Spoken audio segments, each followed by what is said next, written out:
हमर दिल आ जान लाली है रुमाल में ये गो हमर दिल आ जान लाली है रुमाल में। सही बोले छी ने।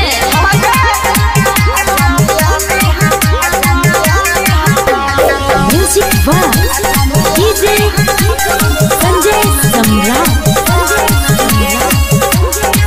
जमालुद्दीन कचौड़वा संपर्क number 91 36 28 96 28।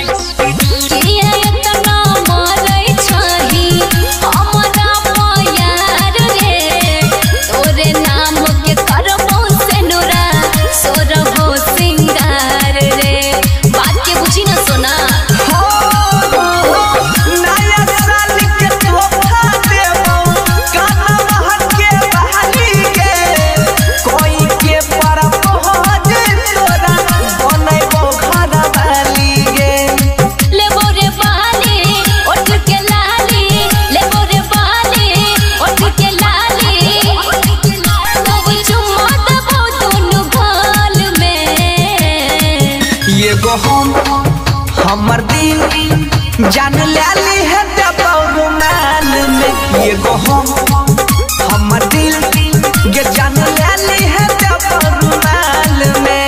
I hate you। I love you। आप सुन रहे हैं जमालुद्दीन। म्यूजिक वाह डीजे संजय सम्राट। जमालुद्दीन कचौड़वा संपर्क नंबर 91 36 28 96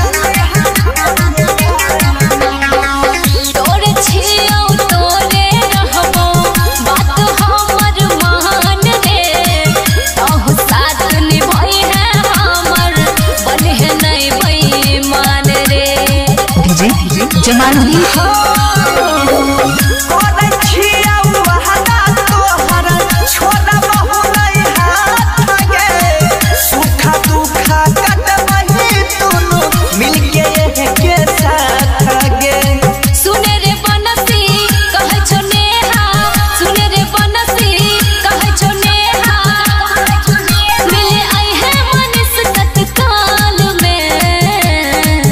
ये गो हमर दिल आ जान लाली है रुमाल में ये गो हमर दिल आ जान लाली है रुमाल में। सुन ली गए डीजे जमालुद्दीन कचौड़वा संपर्क नंबर 91 36 28 96 28।